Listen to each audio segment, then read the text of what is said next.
Hello and welcome to Local Edition. I'm Leslie Leyton. Senator Bob Huff has traveled from Long Beach to Europe. He's been looking into some innovative new learning approaches to higher learning, and he's with us now to talk about what's called linked learning.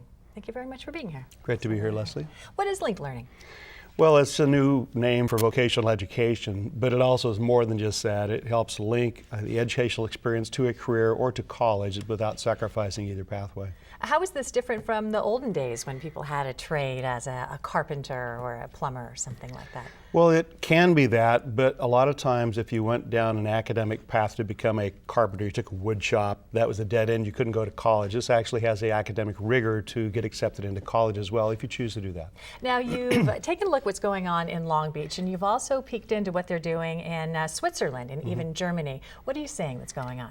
Well, in Long Beach, they've had a very successful program for some time now where the middle school, high school, community college, CSU all work together to provide these pathways or these links. And they've found that twice the number of minority students are getting accepted to college, and a higher percentage of other students as well are getting in. So that's good in itself.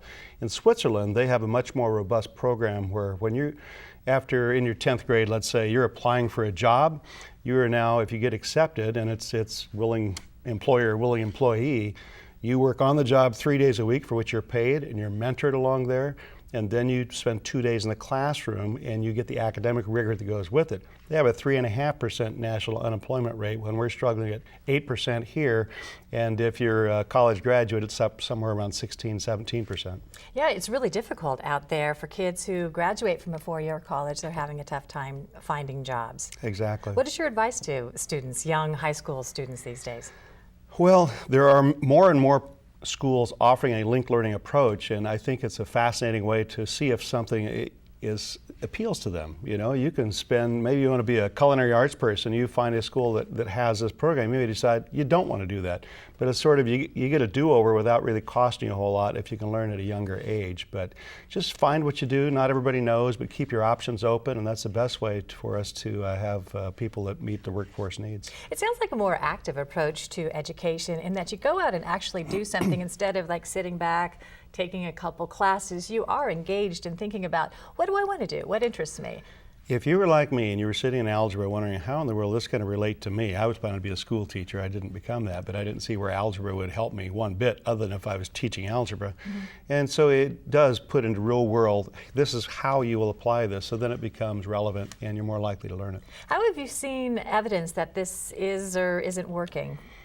Well, again, Switzerland is a very robust economy. They have some of the top engineers in the world. It just works. Everywhere we look at it, it works. It's a method that we need to work on. Now, is this something students in high school here in Southern California, are they offered this sort of linked learning thing naturally as part of their high school education? No, there are some schools doing it, like in Chino Hills, there's some going on, but visited with those last month also. As I said, Long Beach has it throughout their system.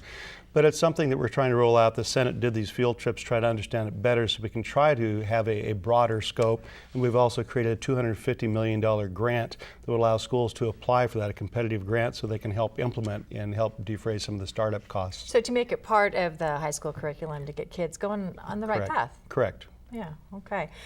So what are the other important things that you're working on right now? Well, there's all kinds of things. We're trying to figure out what to do for our next year legislative package. We typically do that in the fall. A session starts for us again in January, so it's never dull. This is actually the busiest time of year as I'm in the district and scooting around the different events and meeting with people I can't do during the year. All right, so we'll be meeting with you more throughout the year to talk about those specific things as well. Thanks so much for being here today. Thank you for joining us. I'm Leslie Leyton.